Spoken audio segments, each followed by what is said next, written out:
LDNRBS. We are back Guess for who we got in the another building? week. Guess who we have in the building? We have two filmmakers. Let's see if you get my name right this time. I'm gonna try. We've gone over this like 16 times already, but I'm gonna try this time to do it. I even properly. took my name badge off. Exactly. Well, you didn't have. Did you have a name badge? Did you? I was like, did he come with a name badge? Is he that official? But yeah, we have Damien Swaby and Swaby. See, I'm already starting over here. And we have Jose. Yeah, I got it right. No, Jose. So just give them a clap for sure. They are in the building. Thank you. Two filmmakers Thank for you. sure. Now, I always do this a little annoying talk before we get into any interview. I always talk about how we got to the point where we brought you guys up here. So initially, the reason why is because I saw a trailer yesterday called the Black Lives Matter UK film, and I thought, for me personally, with that whole time period, which I thought was special, I felt like it just kind of it fizzled out, in my opinion. And I said it at the time, I said I want people to really feel this moment but keep it going. In 2 months, 3 months, let's keep this vibe going, let's not stop it. And I felt like, just like I had predicted, it stopped.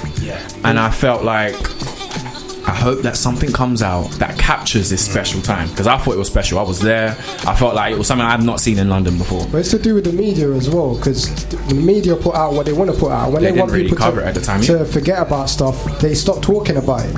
And that's what happened. People stopped talking about it, and then you came across the video. Yeah, and I came across the video literally last night, and well, in the morning. And one thing that actually captured me about it was the fact that you guys were trying to capture the exact vibes of the day. Now, tell me more about what brought you to actually feel like you needed to make this. Yeah. Well, in all honesty, I got a text from Jose, and he's saying this event's happening about the Black Lives Matter. And I thought to myself, as a documentary maker, let me go down there and just make this. Yeah. And I was going to do it for the day. So I went down there that day, saw what was happening, and I thought, like yourself, this is bigger than I thought it would be. Yeah. This was like huge. So I thought I'm going to develop that idea that day shooting and move on and make more. So interviewed Jose a few times, got his ideas. One guy planning to be like mayor in UKIP in Tottenham. Yeah. Some American guy, loads of interviews. Caprice Willow, is it? Kojo, got some of him speaking. And I just wanted to capture that story because it's so big in America, and there's a lot of opinions about it. Is it a copycat thing? Are we real? Is this serious? That's a weird question. Are we real? It's like, are we black too? I don't understand. Like, obviously it's real. I think you meant in the sense that are we real in the hands up, don't shoot? Yeah. Okay. It's a totally different concept over here. Because did you hear them chant, "We gonna be alright"? Yeah, I was there. Right, So, that was for Kendrick Lamar song. Yeah. The elements of that is a bit like, well, so Can you see the difference? Yeah, I know what you're saying. Yeah. So, even did you suspect that you said that you only went down to shoot for the day? Yeah. Did you suspect you'd be making a film out of it? I honestly went down there to make a documentary about that day. Yeah. But what I saw regarding that day made me think, there's more to it. The scale of amount of people I saw, young people. I thought, let me make something balanced. Yeah, I wanted to get like Adam Pugh, someone like that. I wanted to get a balanced, bigger documentary happening. And what did you learn from that day? Like from interviewing people and speaking to them, what did you learn? The sad thing is, I kind of didn't want to think this would just fizzle out. And while making a documentary, within the 2 months, when you watch the finished thing, you'll see how it just became flat. It was very flat. 10 people. Literally, it was just like 10 people. I think the build-up was good. With the first march, and then it was the lack of consistency as well. Also with, not trying to be funny, but I am time of day, you got weekend, it's hot, summertime, or what was it? I can't remember what it was. Was it summertime? It's decent weather. Decent weather for London, and you're not really going to get that amount of people come out and do that again. Yeah. So I think in the interview you'll see I think I said actually that it needs to be more organised on a larger scale. So you can't just have a Black Lives Matter UK Black Lives Matter London and not involve all the other cities. And then only then will you be able to have a better impact. If you organise it with, say, Birmingham, Liverpool, Manchester, whatever, all the big cities, and then you unify as one. But if nobody's talking to nobody, all you're doing is walking down the street shouting. Because it all happened on different days. I think Birmingham had one as well. It was a different day than London. But if you're going to make an impact and you want to shut it down, I mean, really shut down London or the UK, you got to do it all with one big hit. But then we say that. But then what ways do you, when you say shut it down, what exactly do we mean shut it down? How would we shut it down? Well, what does that mean? Well, the Trafalgar Square, was it Trafalgar Square? Oxford Street? That was a big shutdown. It shut down all the roads, shut down everything. So if you're going to shut everything down, each city at the same time, coordinated, do it like that.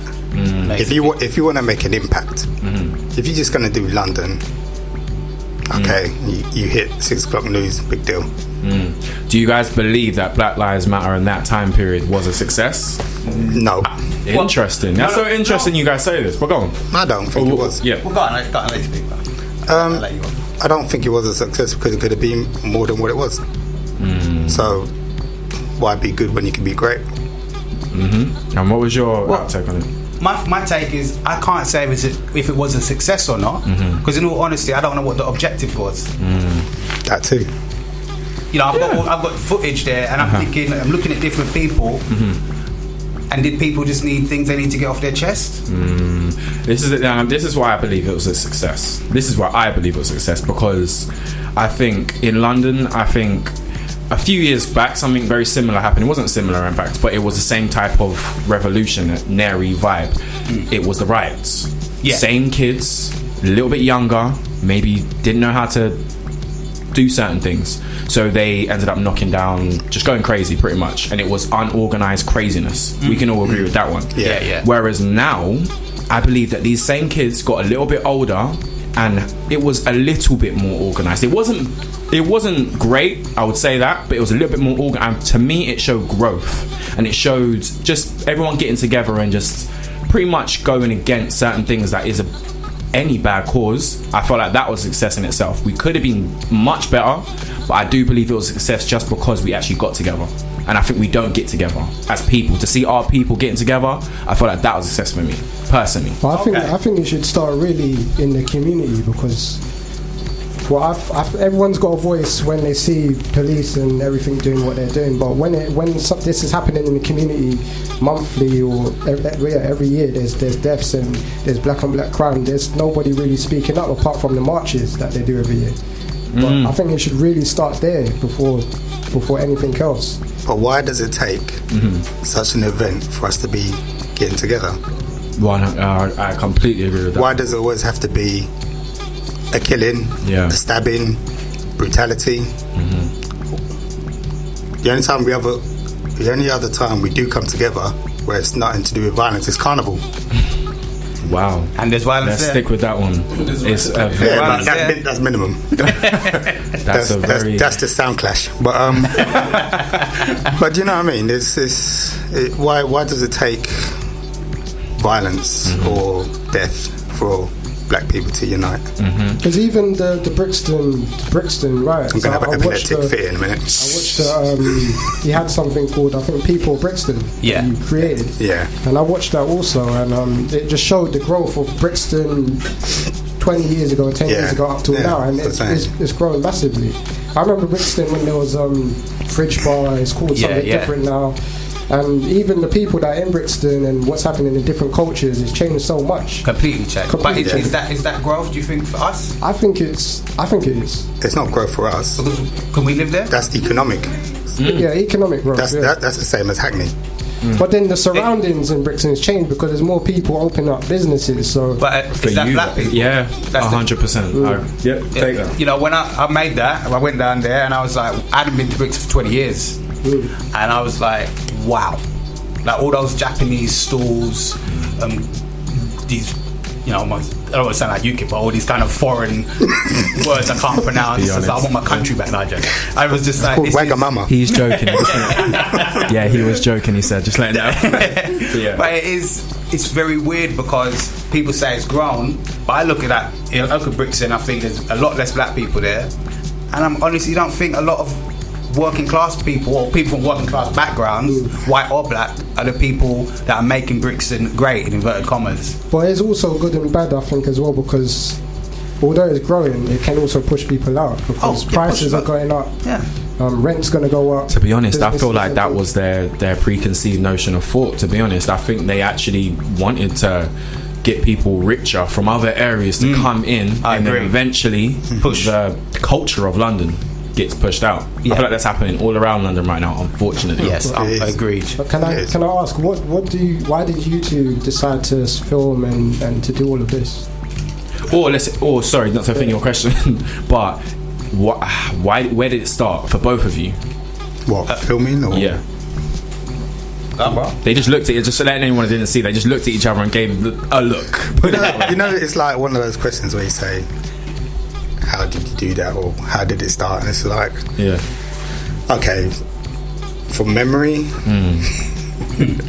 not that I got dementia or anything, but from memory, we hooked up from music. We used to do music together. Okay. And then it just kind of evolved, and I've always been into writing. I've always done writing, and I just evolved from writing one thing to another thing.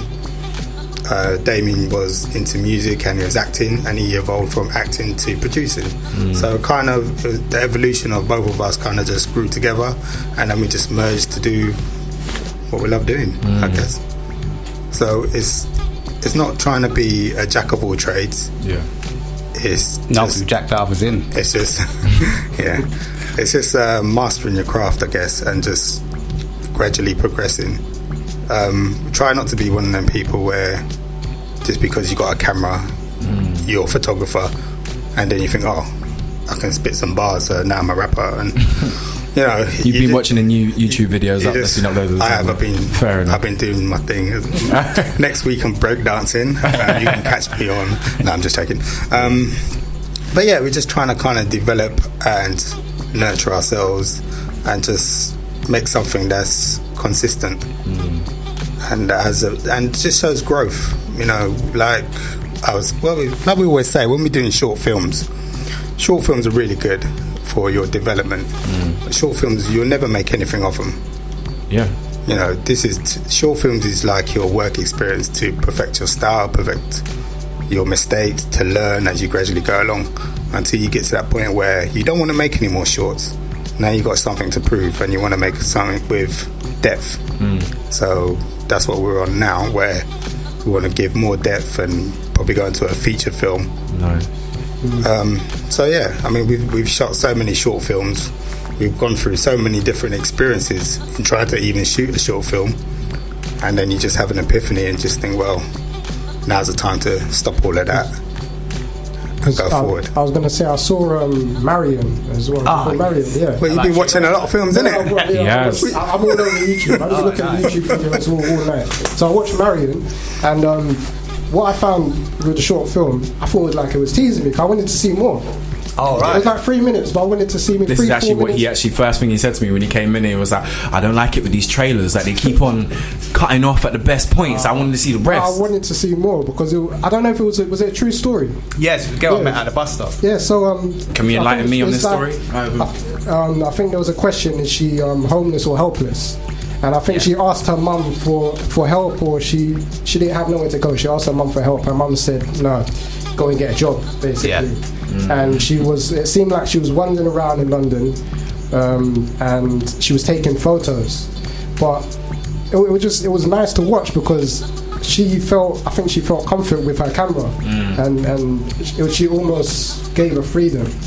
Yeah, it gave her freedom. Her camera gave her freedom. She's an artist, but she's homeless, and she doesn't look homeless. Yeah, and I think that's the status of a lot of people. If you go in a food bank and stuff, you'd be shocked to see how people look and dress. When I met Marion at the bus stop and I just started speaking to her, and she said she was homeless, I just thought, what? And she telling me her story, and I thought I want to document this and just let people know. It's similar like Black Lives Matter or the people of Brixton or things like that. I just want. I think these are stories in London that need to be out there, and I think internationally, it's happening everywhere. Yeah. Gentrification, homelessness, poverty. It's across the world. So when you start thinking about making another short film, or whenever you go into your creative process, what would you say is the end goal? Like, what would you say anytime you make something? What is your end goal? Like, what do you want to what do you want people to feel? I definitely want them to feel something. I'd hate if someone's just shrugged their shoulders like it was a boring album or something. You know, do my head in. That's why it got dropped. Was it rolling something? So I want them to feel something, even if it's like Marmite to them, they love it or hate it. And I want them to ask questions, like you ask questions about it, about Mariam. I want people to do that, and I want it to plant a seed or something. You know, I really want it to mean something, to matter. And I think that's my pet hate with a lot of films, when they just don't mean anything, they don't matter. Same. The filmmaker hasn't said anything, and I'm supposed to invest not even my money, my time in this. That's for me. Agreed. And not to go back to the same subjects, but I know that this is something that I definitely felt like I watched it many times, so I feel like I wanted to ask you another question that this week I've been talking about with Black Lives Matter. We're going back to it, but Black Lives Matter, what do you guys think of Black Lives Month? Black Lives Black History Month. Black History Month. See, I don't even the name doesn't even get me because that's how significant I believe it is sometimes. But what is both of your views on this month? I think we need to invest in it properly. Yes. Interesting. Yeah. Whereas I have a bit of I don't know if we need it. I think we need it. We need a month. Yeah, definitely. But I know people say we've got the whole year in it. We want life. We need a month. Want everything. we need to really. But you know what? Look at this in perspective now. Yeah. You can talk about Black Lives Matter as an equality. Talk about race as an equality. And I'll use a simple example. Not to publicise like Sainsbury's or anything, but every year you have Diwali, Chinese New Year. You have all these other cultures that are celebrated, nothing to do with black people. But you've just named two like religious. Yeah. Whereas this is a race that I feel like as people. But there's nothing for us. The only reason why I say what except I'm saying for a little aisle that has some chin-chin, which is a Nigerian biscuit, by the way. This is the thing. Only thing is with that, I just believe that I was brought up to believe that anyone that looks at race as so much of a significant thing has to be quite simple. So therefore treat them like they're simple, because that's the only way to go about it. Now with me, when I feel like we're giving each other a month, I remember being a kid in school and they would say I'd be like one of the 3 black kids in the school, and then we talk about slavery, my first subject about black people, that I love black people, but that's the first thing we're taught. I felt alienated. Now in the future, if we're going out and we're saying Black History Month, and we have to just go back to that whole vibe again, I feel like it's not a word, but unnormalizes us. I feel like the moment we let go of that and just start being people as a whole, and we start to look at those people that love to segregate us and just ignore them, eventually it will dissolve. That's my opinion. I think what will happen is if we, like, I see what you're coming. It's very idealistic what you're saying, and I respect that. But my problem is, would we have a black prime minister? Not in this day and age, no. So then we need a Black History Month because we're not a part of it.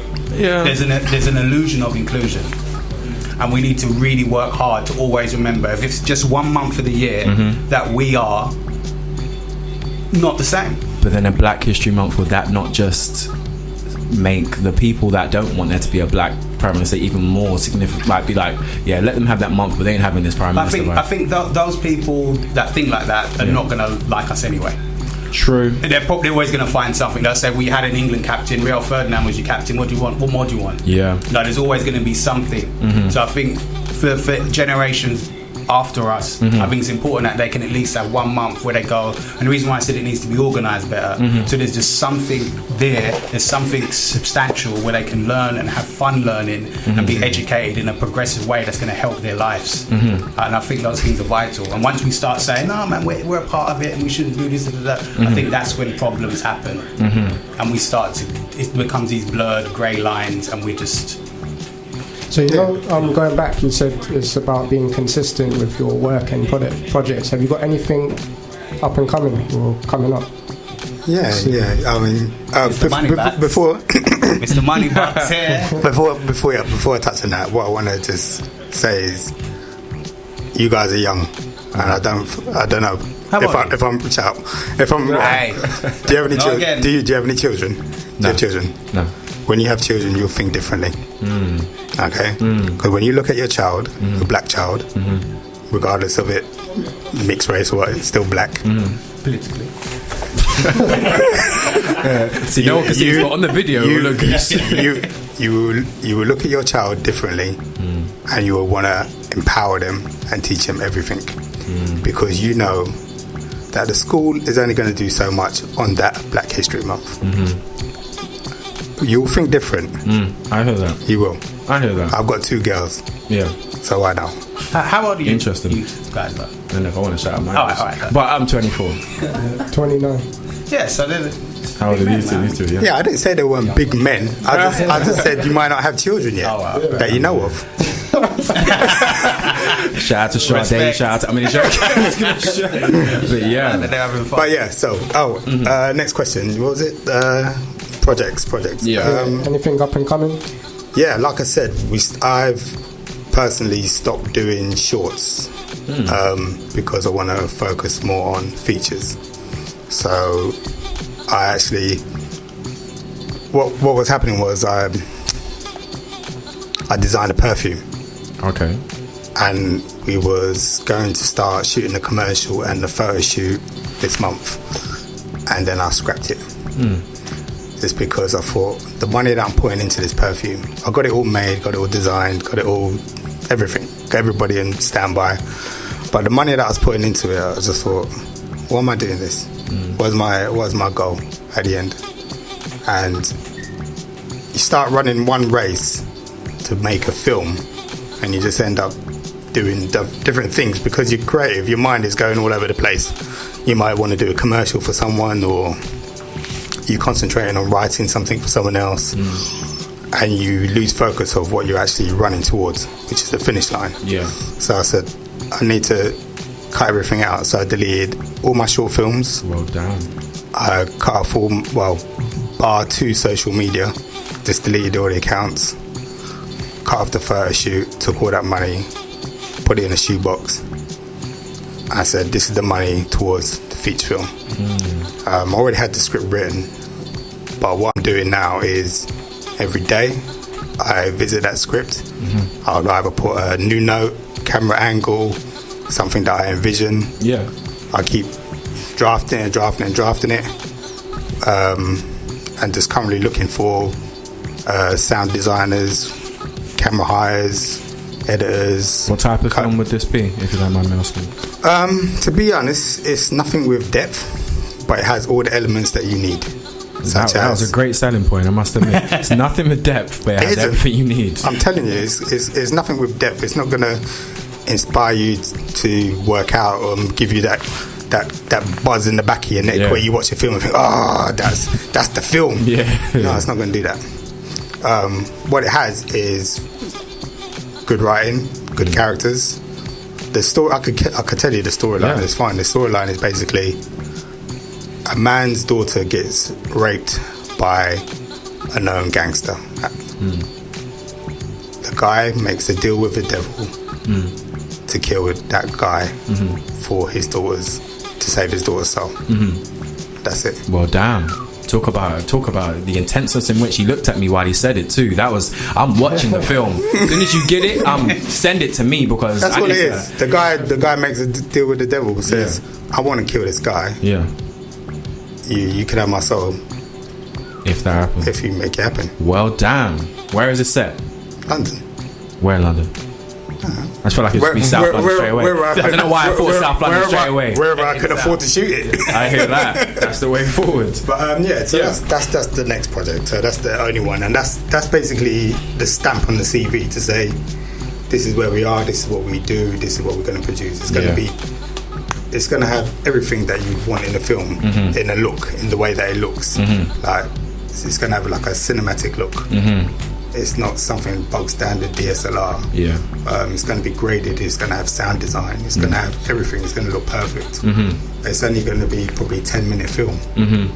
But this is the stamp to say that if anybody watched it, you know what we're about. And this is the type of quality that you're going to get. An introduction. It's not. I don't expect to make any money off it. It's not about that. I like to hear that, especially in this day and age. I like to hear that. You're not going to make any money of it. Now, I heard you guys talking before too about. I know there's a million filmmakers out right now. So I wanted to say, in terms of funding and stuff like that, tell us about that in that vibe. Jose's rich. I hear that. So he literally just like for his film, the one he just said. He's hiring Alexa Mini. Don't ever hire Damien for your film. I'll keep it in mind. My original budget was $3,000. Okay. Damien, no. You need this. You need that. You need this lens. You need that. You need that. Yeah. You need $6,000. What? I went from 3 to 6. But that's and then in the next of course it will. $6,000. It better look great. And then the next conversation was, no, you need 12. Like, no, we're going to stick 6. 12. But listen, guys. Sorry to cut you off. This has been a great conversation. Genuinely, as we are coming to the end, literally now, don't want to go into timeless time here. But we got literally a minute and a half. So I'm gonna get really quick with my way I'm speaking to, and I'm gonna say bullet points for sure. You guys are putting out this film called Black Lives Matter UK. Tell us about it in 30 seconds. Why people should go watch it. There we go. People should go and watch this film because it's the truth behind the Black Lives Matter movement in the UK. You'll find out things you didn't think existed in this country. You hear opinions of people in interracial relationships. You hear people's opinions on death, poverty, this country as a whole. Nice. And where can they find it? They can find it, the trailer, on Vimeo and find it on my Twitter at Damien Swaby. I haven't got a distribution deal signed, but I have got one in place. Nice. And socials? Peace out. Jeez. I like that. So, LDNRBS will be back next week for sure. You got Timeless coming on next. We'll be back on Wednesday, come to think of it. Yeah, next 7 week. to 9. Exactly. Wednesday. 7 to 9 Wednesday. 13th of November. Art Breach Creativity. Make sure you're there. So yeah, LDNRBS will be back. Nice. See you later.